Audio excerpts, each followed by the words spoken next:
Arsenal fear that summer signing Jurrien Timber has suffered a serious knee injury. Say it isn't true. Welcome back to another edition of the Chronicles of a Gooner podcast. I'm Martin Tyler, and you're listening to Harry Symeou.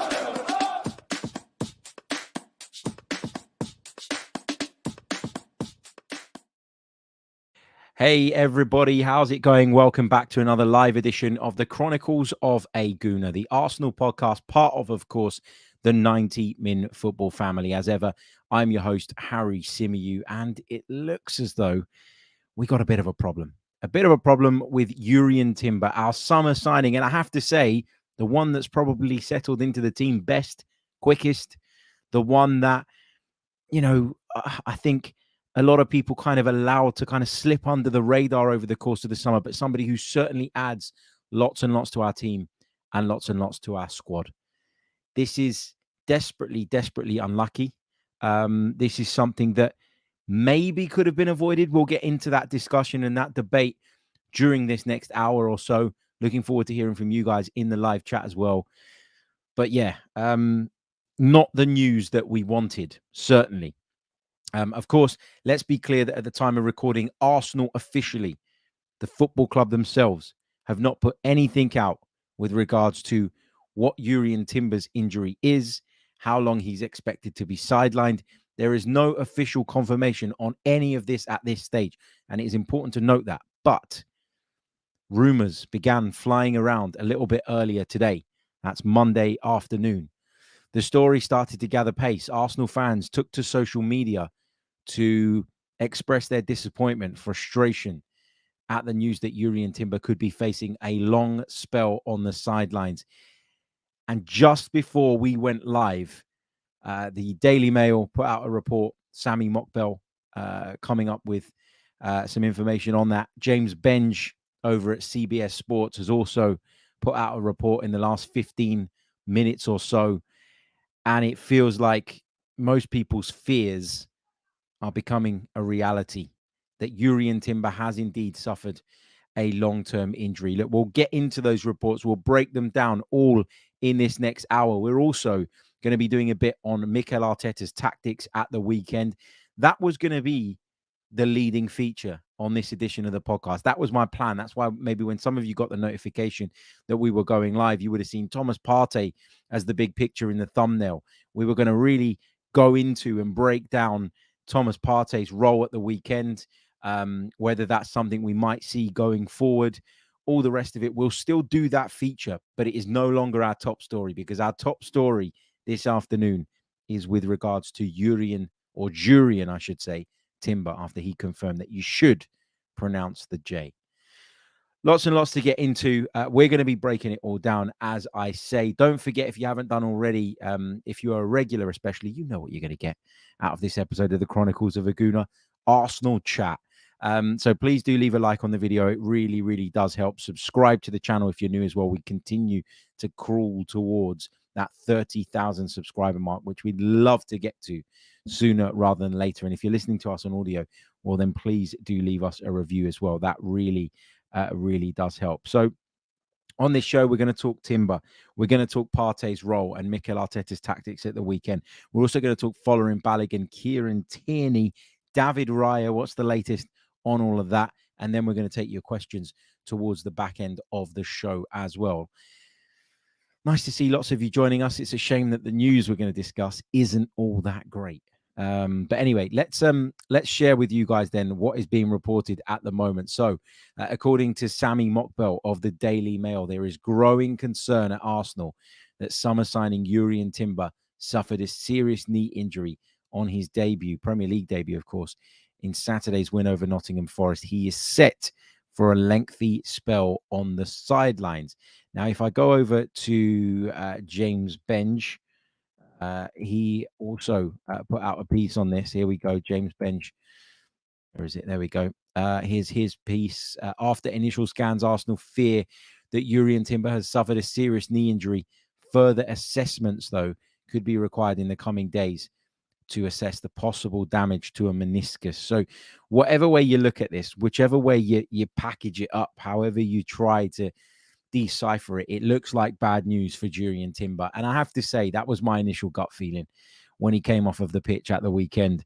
I said to you guys on the post-match podcast that I was in the radio room speaking to Mikel Arteta post-match. Well, I didn't ask the questions, but I was in that room and just looking at his eyes when he spoke about that, you kind of got the feeling that it was something bad. Then we went into the press conference, and again, he made no effort to play it down. I think when you know, you know. And there is a big debate around this. You know, was it wise to send Jurrien Timber back out onto the pitch for the second half after he picked up a knock at the end of the first half? That debate has been raging on over the last sort of 24 hours since the game took place. All the rest of it. Look, as far as I'm concerned, this just feels like rotten luck. The incident in which he sustained the damage, or the incident from which he pulled up, seemed pretty innocuous. There was nobody around him.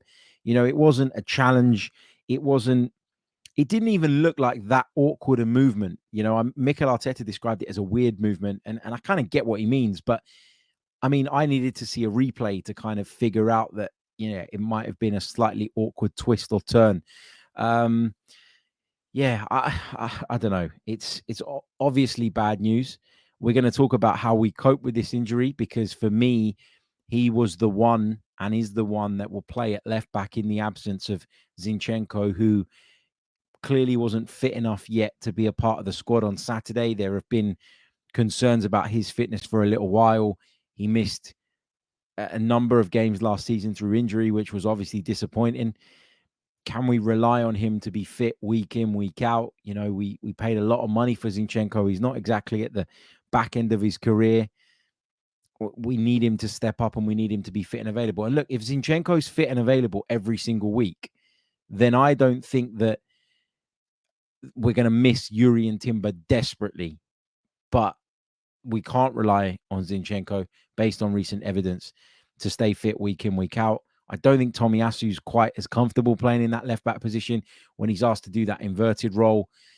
Jakub Kiwior could be an option. There's so much speculation around Kieran Tierney's future. Will he even be an Arsenal player by the end of this month, start of the next month? We don't really know. And look, when you go and drop 35 plus million pounds on a player, it's disappointing to know one game in that you're probably going to be without him for a long period of time. But it is what it is, and there's not much we can do about it. The fact is, we've got a squad now, and we're going to need to use that squad to kind of accommodate for the fact that we have lost this player.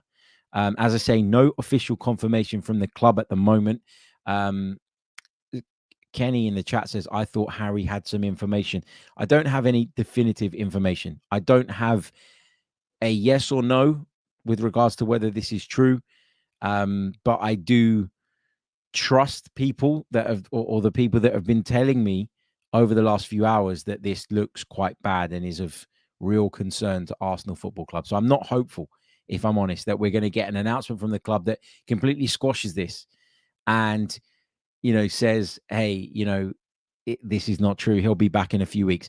Look, best case scenario is that he misses 2-3 months. That's the best case scenario from what I'm being told at this moment in time, which is obviously disappointing. But hey, there's no point crying over spilt milk. There's not a lot we can do about it. Just on that point, though, about, you know, whether he should have come back out, I don't think the two injuries, so the one that he picked up, which was a kind of clash of legs after he committed a foul at the back end of the first half, and what ultimately led to him having to be withdrawn after pulling up, are related. That's my feeling, based on having watched them both back, you know, since the incidents took place, of course. The other thing is as well, like, I've seen all this chat on social media and lots of people saying, sack the medical team. Whoever allowed Jurrien Timber, or whoever advised that Jurrien Timber, I keep saying Jurrien, I'm going to take a bit of time to get used to that. Whoever advised that it was okay for him to go back out on the pitch from a medical point of view should be held responsible for this. Look, that is classic 2023 culture. Who can we find to blame? Bit of misfortune, unfortunate incident, desperately disappointing, and so somebody has to be hung out to dry. Look, at the end of the day, as far as I'm concerned, if you're a physio if you're a doctor, if you're part of the club's medical staff, yes, you are going to assess the injury to the best of your ability. Yes, you are going to extend the knee, do various movements with the player, ask them if it's hurting there, if that's uncomfortable. And you're going to try, by a process of elimination, figure out what you think the injury might be. But ultimately, until the scan takes place, you couldn't possibly know. You couldn't possibly know the extent of a problem. And Mikel Arteta said to us post-match that Jurrien Timber, I keep saying Jurrien, for God's sake, Jurrien Timber felt okay and said he was okay to continue. And as a physiotherapist, as a doctor, to a point, you kind of have to trust what the player is telling you as well, because you don't know how each movement is feeling. You don't understand exactly what they are feeling, and therefore it's impossible to make a full assessment. Clearly, they didn't find, or they didn't seem to find, anything that alarming at the end of the first half for them to even think take him off as a precaution. We were 2-0 up at the time. There would have been no problem doing that, you feel, if that was the if that was the opinion of the doctor. But clearly there were no signs. And as I say, I personally don't believe that the two knocks, or the first knock and then the pulling up in the second half, are related. I don't think he went into the second half with a problem that caused this. I think he's just incredibly unfortunate to have picked up this injury. And as I say, we're going to be breaking down a little bit later on how best Arsenal deal with this, how best Arsenal look to cope with this. But hey, Jurrien Timber looks as though he's going to be out for a fair bit of time. So how do we cope with this injury? Well, Timber for me comes in, has been brilliant, has been a breath of fresh air, has settled into life at Arsenal really, really quickly. And that's been really great to see.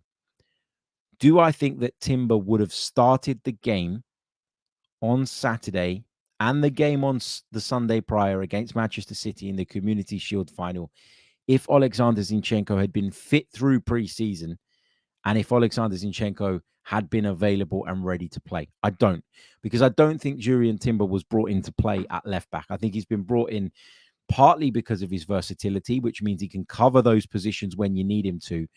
But I think, for me, he's been in the starting lineup straight away because of Zinchenko's absence. Zinchenko is such a big part of what was so great about this team last season. To Mikel Arteta, he's one of the leaders. He's one of the generals that he sends out on the pitch to kind of be in sub-command of his team, if you like, of his group, of his men. So I think that if we can get Zinchenko back sooner rather than later, then we can get by without Timber for a little while, providing that Ben White stays fit, providing that Tomiyasu stays fit, providing that Saliba and Gabriel can stay fit, which doesn't then require Ben White to be pulled in at centre-back. As long as we don't pick up more injuries, we can cope with this for the time being, and hopefully it's not for too long a period of time. But obviously there is a disappointment, and obviously there is a frustration around this. It's like, it's like getting a new car and then somebody within a day smashes into your car. We've just spent 35 million on this brilliant defender who has impressed everybody that's watched him play so far. And within a week of the season starting, within 47 minutes of the start of the season, we've lost him. And it looks as though we're going to have lost him for a long period of time. That is a concern. It is disappointing, but I don't want to be that guy that sits there pointing fingers. This doctor should have picked that up. Mikel Arteta should have taken him off. Jurrien Timber was stubborn and silly and should have understood the extent of what he was feeling in his leg. I don't even think the two things are related. So for me, it's that's not the case in terms of my opinion. But yeah, here we are. And how do we cope with it? Well, I think obviously the natural replacement is Zinchenko. I do think there was a part of Mikel Arteta at the weekend that was concerned maybe about Timber. Not concerned about him playing the inverted role, but felt that because of Timber's ability to play at centre-back, actually it was better to do the inversion from the right-hand side. Maybe there was a part of wanting to be unpredictable as well. You look at Arsenal last season, we came up against Nottingham Forest, obviously twice. We battered them at home, but we were beaten in the away game. Awani, who scored against us this weekend, got the goal that day that made all of the difference and secured Nottingham's Forest place in the Premier League for another year. But there will be a part of Mikel Arteta that wants to shake it up in terms of, well, sometimes we invert from the left in terms of our fullback. Sometimes we're going to do it from the right. And if we can shake that up a little bit and change that up from kind of week to week, then that makes us unpredictable. And that puts us in a really strong position in terms of dealing with sides that only have one intention, which is to stop us playing and all the rest of it. But, you know, we're going to come on to the tactical analysis of the game against Forest in a little bit, and I'll explain a little bit more about that in detail. Then Mikel Arteta, to put it short and sweet, decided to sacrifice one of his defenders for an extra midfielder so that he could dominate the game in certain areas and place players in certain parts of the final third. And that was his plan to unlock what was always going to be a very stubborn Nottingham Forest side. But hey, that's the latest on Jurrien Timber. Arsenal really deeply concerned by the injury that he picked up. And more than anything, look, we're talking about how the team's going to cope. We're talking about who should come in. We're talking about all sorts of things related to the team. But let's just take a moment and think about Jurrien Timber. Jurrien Timber, he goes again. 16 minutes in, I think I've made that mistake about 10 times. Anyway, think about Jurrien Timber here. How demoralizing must it be? You know, you've finally got your dream move to a club that you've always admired from afar. You've come in for relatively big money. You've performed admirably throughout pre-season. You come into the side and start the game really, really well against Nottingham Forest. Your first Premier League game. You're sitting there, you're thinking, this is great. I am loving this. I am loving it. And then bang, 47 minutes into your first Premier League game, you pick up an injury like this. Mentally, that's got to be really, really difficult to deal with. And we always talk about what it means for the team and what it means for the selection and how the team best cope with it. A lot of people's knee-jerk reaction would be, well, we need to go back into the transfer market. I don't think that's the case, but I just think, you know, we will obsess about what this means for the team. And actually, you know, what this means for the player is a lot more severe and a lot more difficult for him, I'm sure, to process and comprehend. Mentally, it's got to be really tough. I've never been a professional footballer, right? But I did my ACL playing football. When was it? I think it was, I want to say end of 2016, because I got married in the summer of 2017.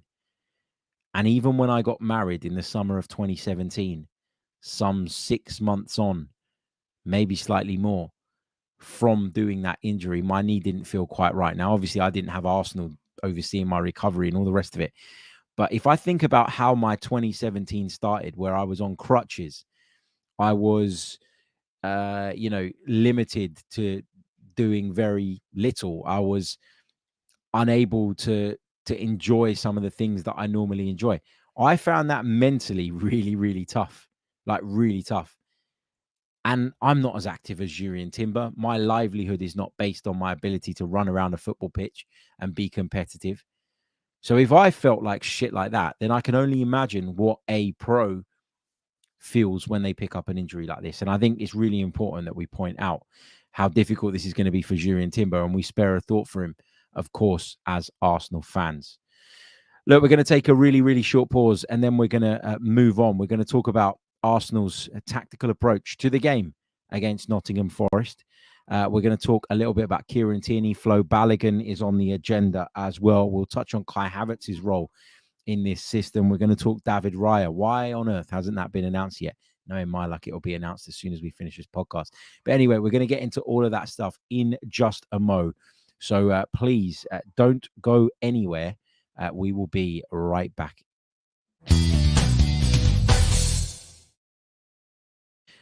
Welcome back along to the Chronicles of a Gooner, the Arsenal podcast, part of the 90 Min Football family. As ever, I'm your host, Harry Symeou, and we are talking Jurrien Timber. We're talking Arsenal's tactical approach against Nottingham Forest. We've got all the angles covered on this live edition of the show, and so it's only fair that you have all of your angles covered, which include smashing the like button if you haven't done so already.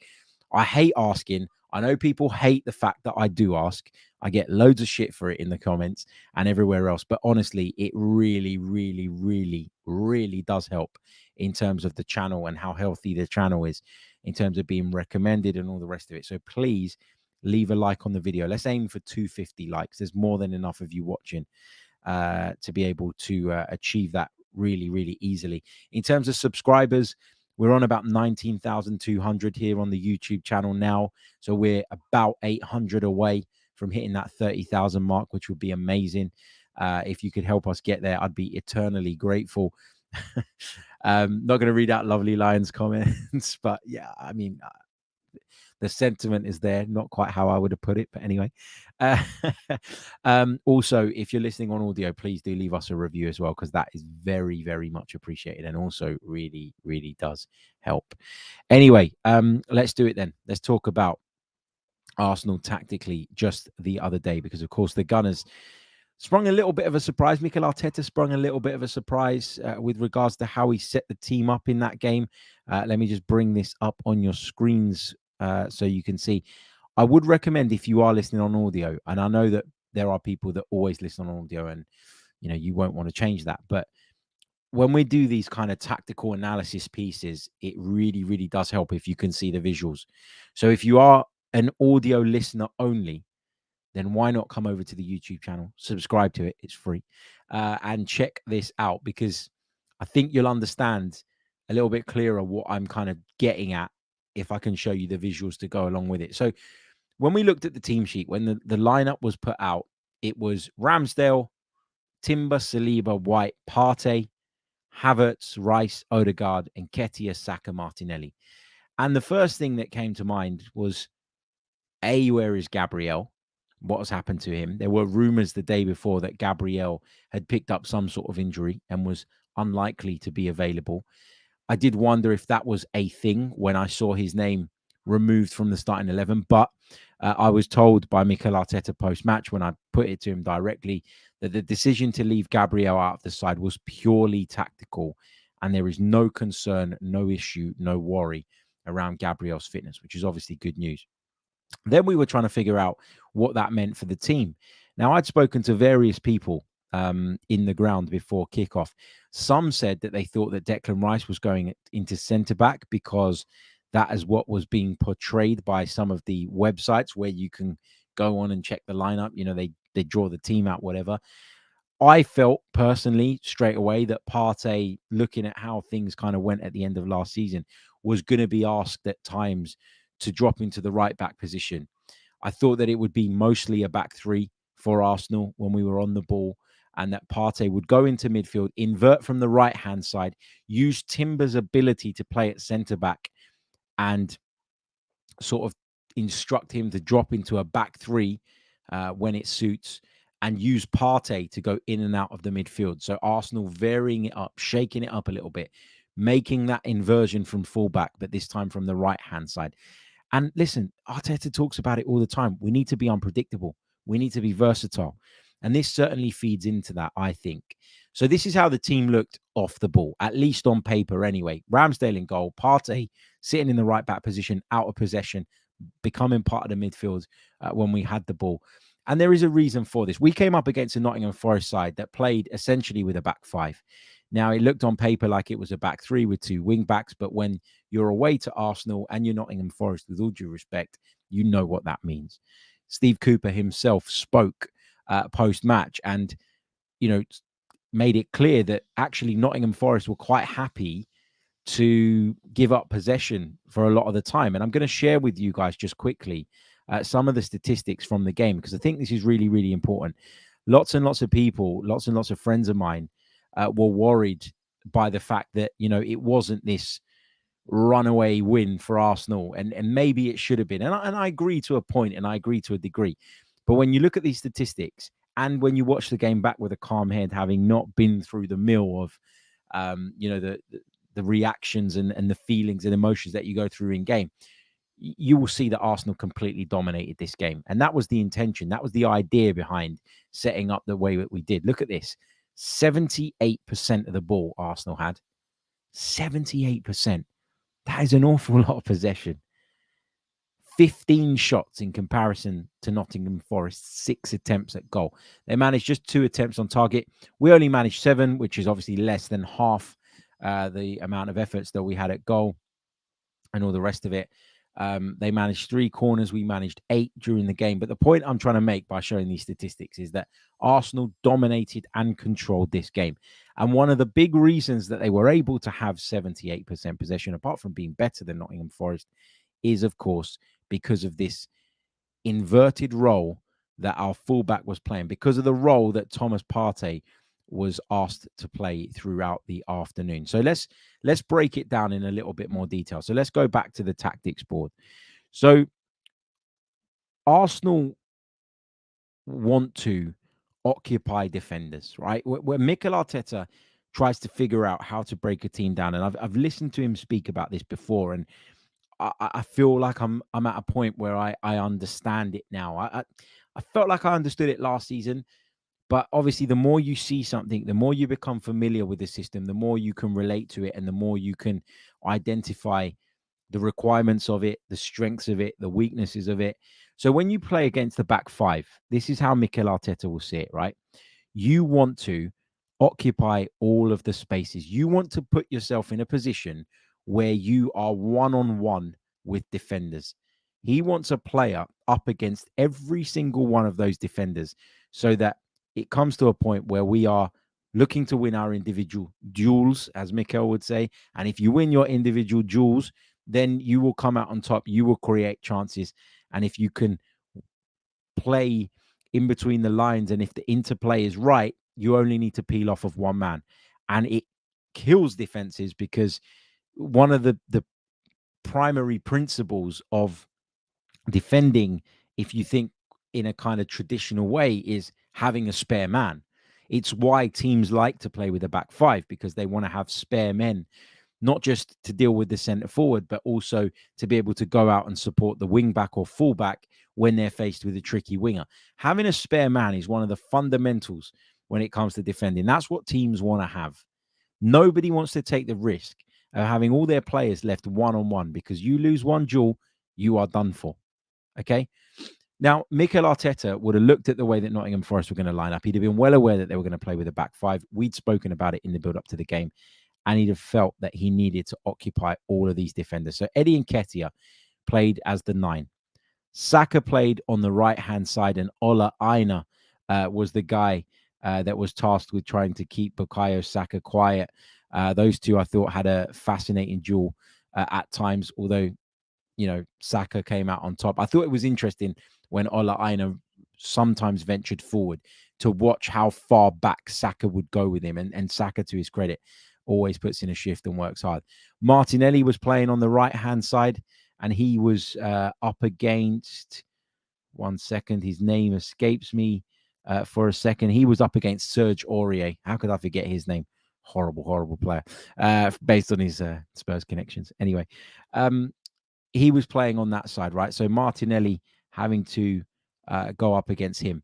Kai Havertz, who was playing in the left 8 role, if you like, was tasked with occupying this space here.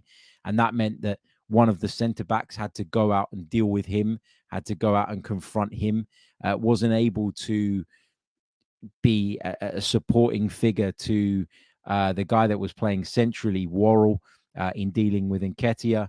Bowley was occupied by Kai Havertz most of the time. And then you've got Martin Odegaard as well, who we all love and who we all know loves to occupy those half spaces. You look at that now, and every single one of Nottingham Forest's back 5 has a man to deal with. And if any one of them loses that duel or loses that battle, they are up shit street.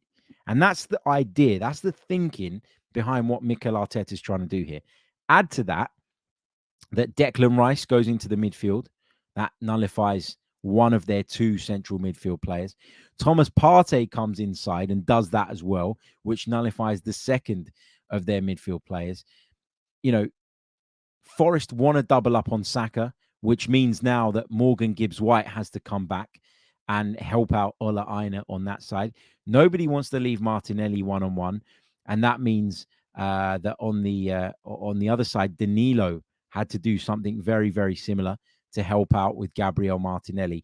And all of a sudden, you've isolated Brennan Johnson up front by himself. You've got now a back three of White, Saliba, and Timber, and you can make sure that those three are in close proximity, nice and tight, nice and narrow, to be able to deal with the threat that he poses. But what you've got is you've got one-on-one situations on most of the pitch, right? Saka is good enough to beat a couple of men. Martinelli is good enough to beat a couple of men. None of the centre-backs want to go out and support the full-back dealing with Martinelli, for example, because then you leave Havertz, who is really brave in his positioning, because that is what he's been instructed to do. The same with Martin Odegaard. Thomas Partey is excellent, I think, at picking up the ball and dictating play. It wasn't as though he was sat at right back and asked literally to just sit in that position, play it simple, all the rest of it. He was given that freedom. The shackles were taken off and he was pushed into midfield to go and make things happen along with Declan Rice. And this is how Arsenal suffocate teams. This is how Arsenal suffocate you. And they've been able to do this over the last couple of seasons, over this season and the last one, because they've brought the right personnel in.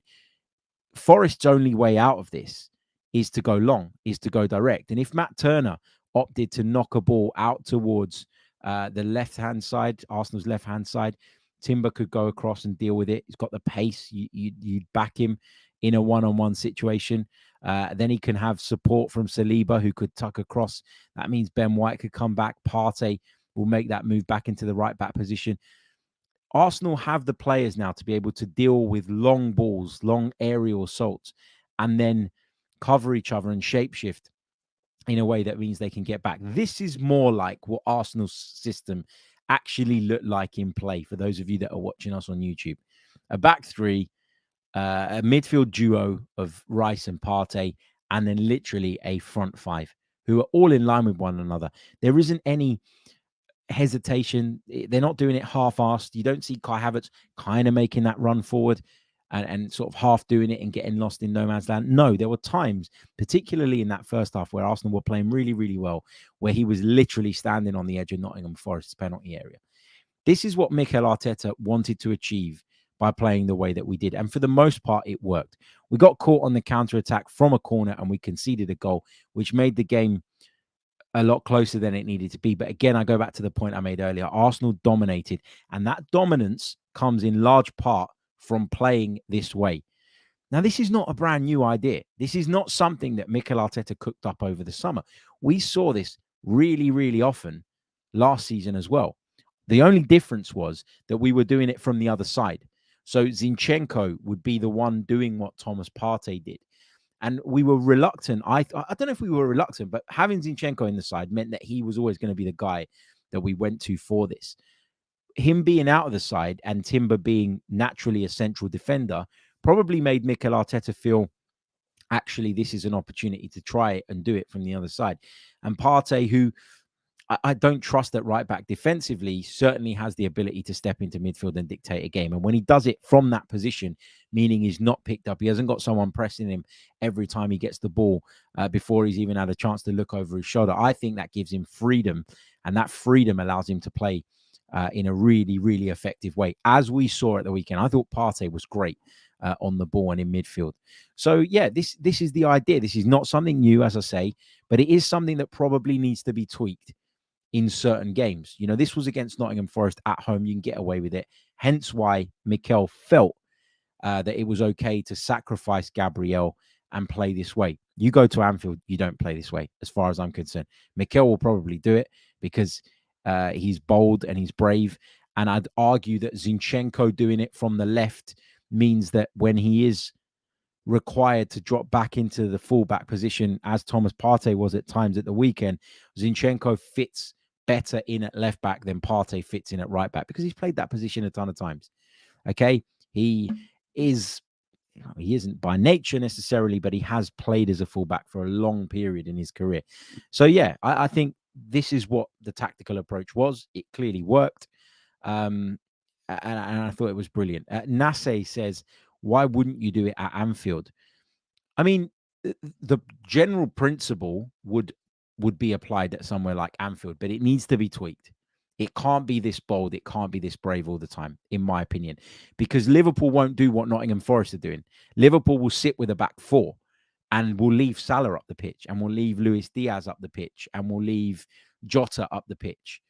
They will have the cojones, if you like, to say, no, we can see what you're doing. We're not going to allow it to happen. We're going to push players up, and we're going to push you back and pin you back and make it really, really difficult for you.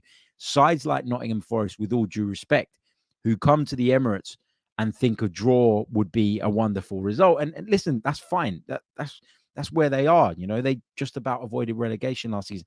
I'm not trying to be disrespectful to any club here, but there will be sides that will call your bluff, that feel that they are good enough to call your bluff, that feel they'll be good enough to play their way out from the back, regardless of you trying to suffocate them, will feel like they have threat in behind to go long.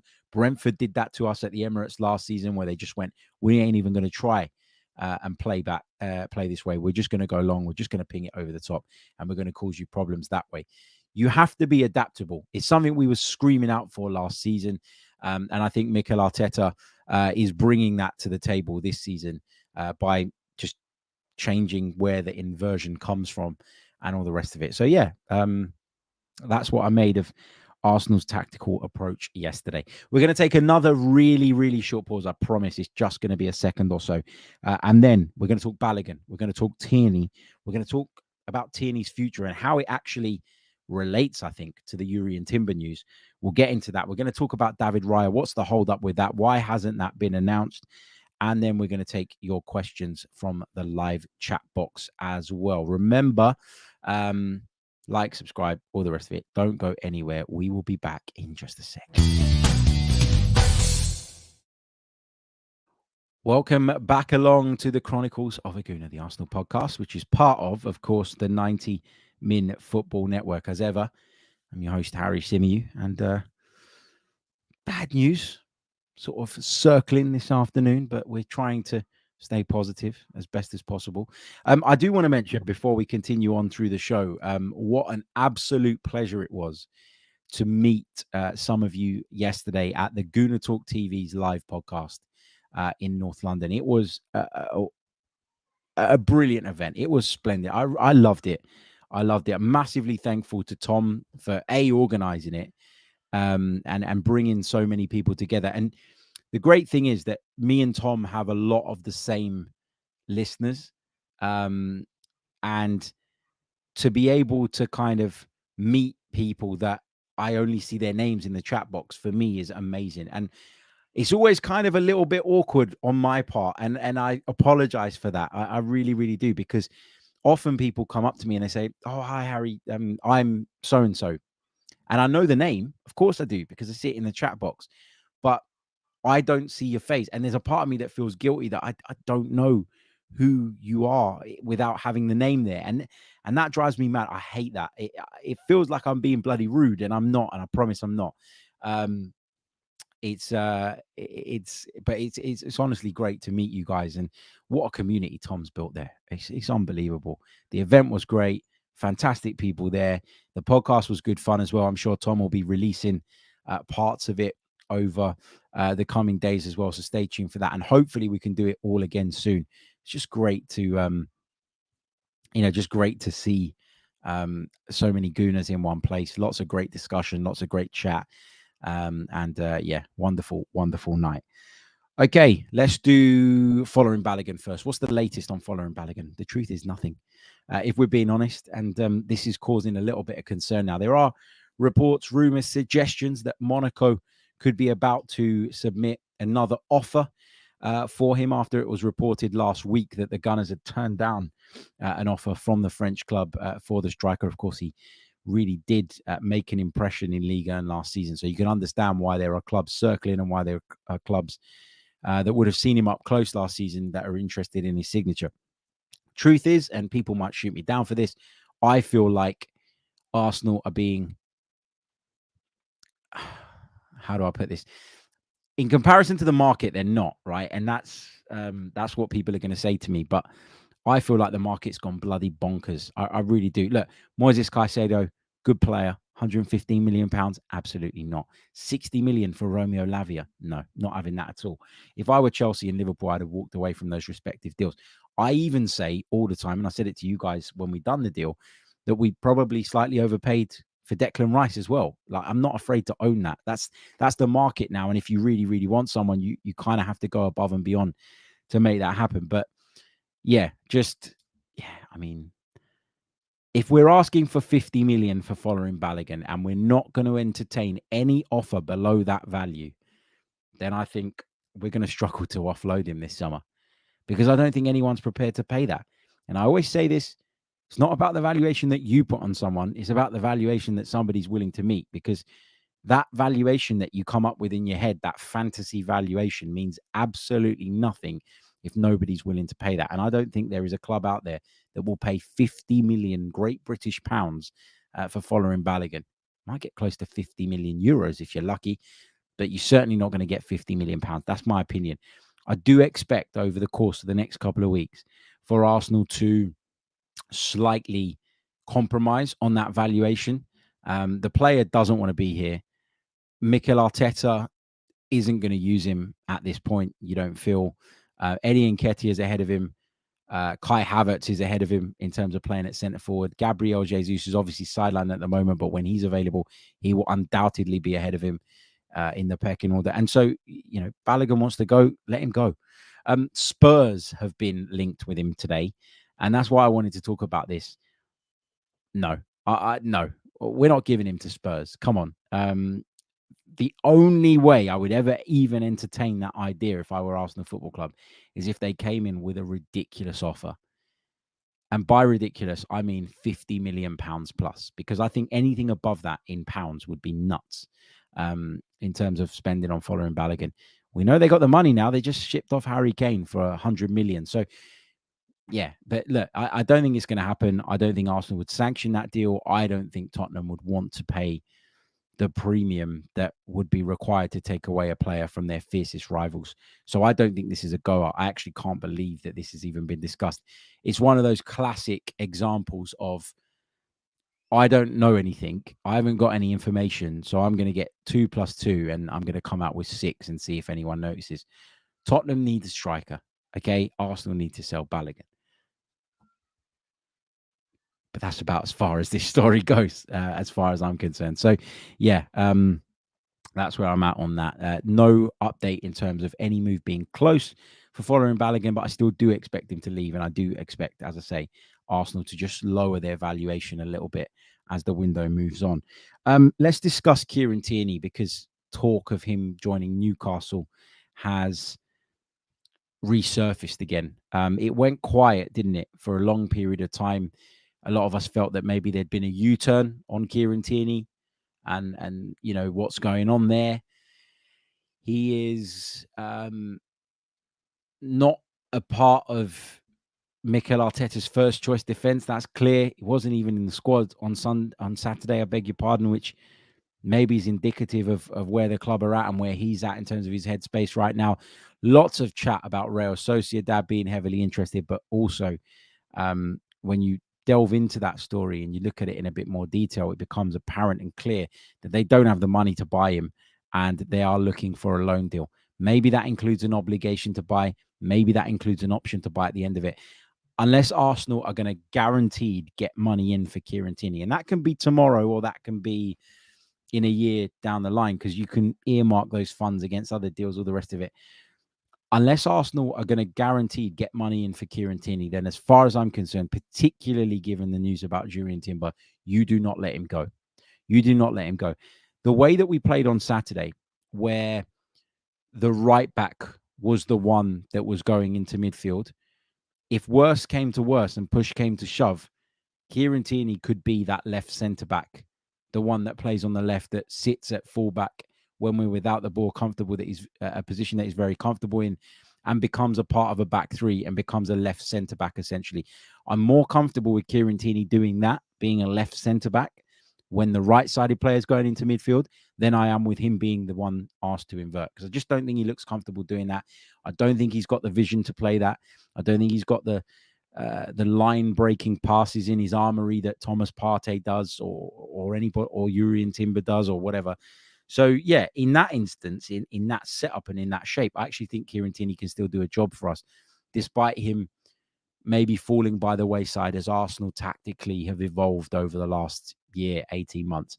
But you don't let this guy go out on loan. Now, you especially don't give him on loan to Newcastle United, who are ultimately going to be rivals of ours at some point this season. Nah, you get the money in, you get serious money in, or you keep him. It's about time that Arsenal started being a little bit selfish and thinking about themselves in these situations, because, you know, we can't afford to leave ourselves short. We want to compete on multiple fronts, all the rest of it. We need that strength in depth. Kieran Tierney is a part of that. And unless, as I say, you're going to bring in some serious cash that allows you to maneuver elsewhere in the transfer market or whatever, then you do not allow this guy to go. So my stance on that is very, very firm at the moment. And even more so following this news about Jurrien Timber. If we hear that Timber's going to be out for a month, which would be a dream scenario given what we're hearing right now, then maybe that changes. And maybe you would sanction a loan deal that will lead to a secured payment later down the line. But you do not do it at this moment in time. David Raya, what on earth is going on with that? Why haven't we had an announcement? He was at Wembley last Sunday to watch the Community Shield final. He was at Emirates Stadium on Saturday. He was in attendance. He was spotted in the mix zone post-game. But no official announcement on this just yet. I wonder when we're going to get this. As I said, I wouldn't be surprised if we finish this podcast and we got it right away. I wonder if the club are being a little bit tactical here. I wonder if they are going to put something out about Jurrien Timber in the near future and then follow it on with some David Raya news to maybe lift the mood around the place again. I don't know. But as far as I've been told and as far as I'm aware, this deal is done. Signed, sealed, delivered, medicals taken place, all the rest of it. There's no concern here. This is done. It's just a matter of time as to when we're going to get that announcement. And I just wonder if Arsenal are holding it back for a bit, just to kind of let the dust settle on the Timber stuff, and then use that to maybe raise the mood around the place. I don't know, just a hunch. Anyway, we're going to do your questions for the last 10 or so minutes of the program. Thank you to everybody that's in the live chat at the moment. Now it's your time to shine. Get in the chat box and start putting your questions in, and I'll work my way through as many of those I possibly can in the allotted time. Don't forget to like and subscribe if you haven't done that already. 172 likes on the board, but across the platforms, there are over 600 of you watching. That means not even half of you have bothered to press the like button yet. Come on, guys, please. It really, really does help. Like, subscribe, all the rest of it, and let's work our way through some of your questions right here on the Chronicles of a Gooner podcast. My favorite part of the show. Where are we? Let's see what we got here. Mosen says, I won't believe a single thing Arteta says. He told us Saliba would be back in a week. Whereas the French media said he was out for the season straight away. Yeah, but look, on the one hand, I understand the frustration around something like that. But by that same token, like, Mikel Arteta might not always want to show his hand. And you have to accept that, man. Like, his job as a manager is to manage his football club to the best of his ability. And for example, if he had said that Saliba was out for the entire season, I don't think he knew that. I don't think Arsenal knew that. I think there was hope at the beginning that he was going to come back sooner than he ended up coming back. But I just think, like, if you're a manager, you're up against Manchester City in this title fight, this title race, this duel between two juggernauts and two clubs that had put very few feet wrong over the course of the season up until that point. You do not want to give them the psychological boost. I'm just fixing this blind, by the way. That's why it's gone really dark in here. 1 second.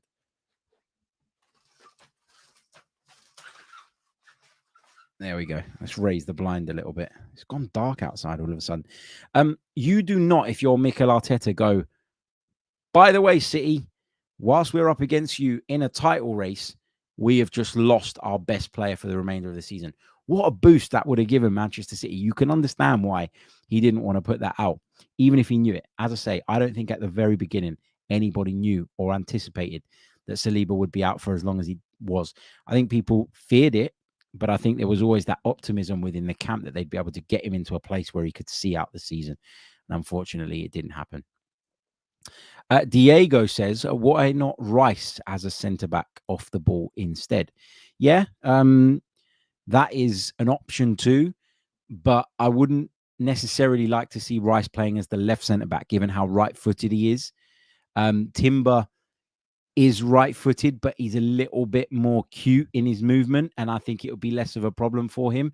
I don't think that's ideal either, though, Timber playing on the left. As I said to you guys earlier, I think that's only a thing because Zinchenko is not available at this moment in time. I'm not saying I'd put Tierney in ahead of Rice if it came down to it. Looking at the whole model, I don't know.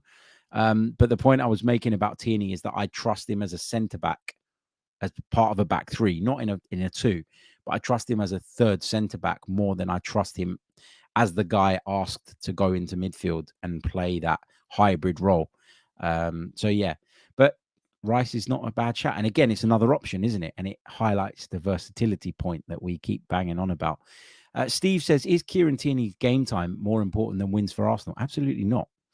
And that's the harsh reality of elite level football. Like, yeah, it'd be great if Kieran Tierney got to play more football. And I'm sure he'd be appreciative of the fact that, you know, Arsenal at some point will probably have to let him go and play more football. But right now, if you're ambitious and, you know, you want to push all the way, then you don't let him go. You just don't. You know, by that same token, if the player is knocking on your door trying to force the move, will you say then, well, get one of these clubs that is tapping you up, that is chatting to you behind the scenes, that has promised you the world, to come and make us an offer that would tempt us? You know, a loan offer is not going to do that. You know, and you only allow players to go on a kind of luxury basis, i.e., you know, you feel like you've got enough to cover them if you really do believe that you have that cover. And with Timber picking up this injury, I don't think we do. I think prior to this injury for Timber, then I think we probably were in a place where we would accept something not ideal, attractive enough, but not ideal, in order to help Kieran Tierney get back on track and play regular football. But we don't have that luxury now. And that's unlucky for Tierney. I'm sure it is unlucky for Tierney, and I'm sure he feels that way if indeed he is pushing for a move. But that's the reality of this sport and how cutthroat you need to be sometimes at the very top. What else have we got? Afsar Gunner says, why do players at Arsenal always get injuries? Is there something wrong with the training methods at Arsenal? Just look at the last 10 years. I don't know. There's a bit of luck involved in this as well. I think there are things that you can probably do as a football club to mitigate the risks, but or limit the risks, I should say. But I mean, this one was incredibly unlucky, wasn't it? Like, incredibly unlucky. The Saliba injury was incredibly unlucky, the way it came about. We saw Tyrone Mings do his ACL the other day. Emi Buendia did it just before the season started.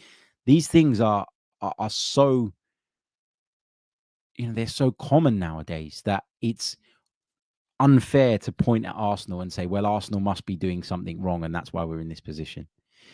Let's take this one. Reece Nelson is a player we haven't talked about that much this season so far because he's not really been involved. But Angel Hernandez says, do you think Nelson can make an impact this season? Seems fully fit now. I do. I think he can. I think he can have an impact like he did at times last season, more so from the left than from the right. But I think given the makeup of the squad, there will be times where he'll be asked to play from the right, and he's got to take those opportunities. What else have we got? Pedro says, are there any takers for Tavares and the others? At the moment, I think there are clubs expressing an interest, but I don't think there are clubs who are willing to meet, again, what Arsenal's valuation is for this player at this moment in time. But just like, as I said, with Balogun, I think as the window goes on, Arsenal will look to soften their stance, or will have to soften their stance if they're going to move these players on. And Mikel has made no secret of the fact that right now the squad's too damn big, and he's got to change it, and he's got to cut it back, cut it down, trim it down. So I think you will get that as the window goes on.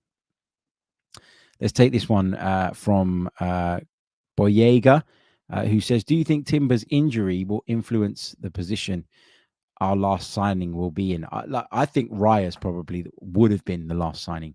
Let me just change that, tweak that wording. I think that Raya would have been the last signing. I think that there will be a temptation on Arsenal's part, particularly if they can get money in for Tierney, particularly if they can get Balogun out the door, if they can get something for Tavares, something for Lokonga, even if, as I say, it's down the line. I think there will probably be a temptation for Arsenal to go and dip back into the market, but it all depends on the prognosis here. It all depends on how long we expect this guy to be out for. If it's 2 or 3 months, then I don't think that will push Arsenal into transfer activity. If it's 9 months, that's a different thing. And, he was brought in for a reason. He was brought in because we felt we needed that cover. And if you've lost that cover and you've managed to bring in some money from elsewhere, there will be a temptation to go out and try and replace him, of course. But we'll have to wait and see. We'll have to wait and see on that one. Right, guys, I am going to leave it there. Thank you so much for tuning in, for joining me on this live edition of the Chronicles of a Gooner podcast. Remember, if you haven't done so already, like the video. Doesn't cost a thing. We're only on 211. Let's get to 300. Come on. It's easy stuff. Subscribe to the channel as well if you're brand spanking new. Let's keep our eyes open for any news on Jurrien Timber. What we do know, though, is that the outlook doesn't look great, and I am concerned by this. And hopefully, we get. Look, at this point, I'm at the point now where if I hear that it's 2 or 3 months, I'll take that, because I really do fear that this is going to be a lengthy period on the sidelines for Jurrien Timber. It weakens our squad. It robs us of the excitement of watching him settle in and continue to impress at the very beginning of his Arsenal career. But again, as I said earlier on, spare a thought for Jurrien Timber, because this must be incredibly demoralizing. And, I know he'll be well looked after at Arsenal, and I know he'll have great people around him supporting him and all the rest of it. But yeah, this is not ideal. Not at all.